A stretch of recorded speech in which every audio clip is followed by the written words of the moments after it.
Welcome back, listeners, to another episode. Tonight, I invite you to explore the boundaries of the supernatural with a tale that may just make you question the innocence of the inanimate.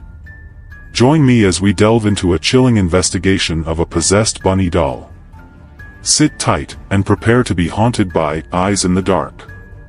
It all started with a simple, albeit eccentric, inheritance.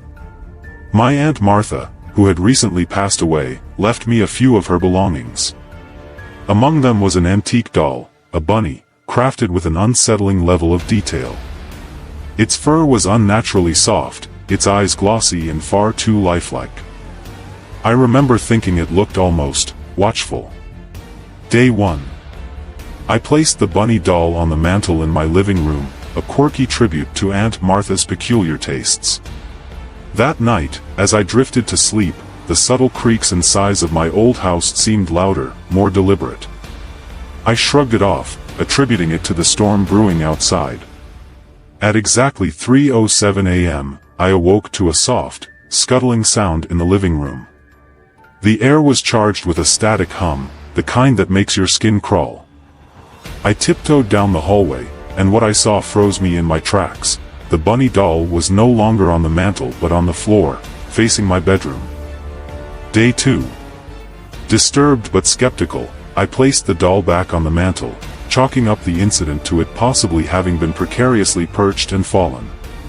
The next day, I decided to learn more about this peculiar doll. A visit to Aunt Martha's lawyer revealed a disturbing piece of history. The doll, named Mr. Whiskers, had been in my family for generations and was rumored to be cursed. Several relatives who had possessed it died under mysterious circumstances, all involving unexplained fires.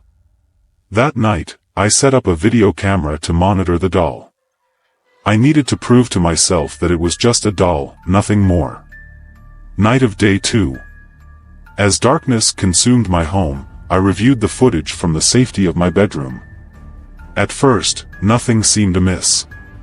Then, at exactly 3:07 a.m., the doll's head turned, its glossy eyes staring directly into the camera, into me. I watched, heart hammering in my chest, as it slowly stood up and walked out of frame. I ran to the living room, but it was empty, no sign of the doll. That's when I smelled it, the faint odor of smoke. Following the scent, I found Mr. Whiskers sitting in front of my fireplace, which I hadn't used in years. Beside him, a box of matches. Day 3. Frantic, I took the doll to a local psychic, hoping for answers or perhaps a solution. The moment I entered her shop, she recoiled. That object harbors a dark spirit, she whispered, bound to it by old, powerful magic. She advised me to bury the doll in a box lined with salt and marked with sacred symbols. I followed her instructions to the letter, driving out to the old family plot where Aunt Martha was buried. Under the light of the crescent moon, I buried Mr. Whiskers, hoping to end the nightmare. Since that night, my home has been quiet, the air free of static. But sometimes, when the clock strikes 3:07 a.m., a chill sweeps through my house, and I swear I can feel eyes watching me from the shadows. What do you think, dear listeners? Was Mr. Whiskers merely a conduit for something more sinister, or can some objects truly possess a will of their own? Thank you for tuning in to Sinister Dread Vault. Remember, some things are better left untouched, and some secrets better left buried.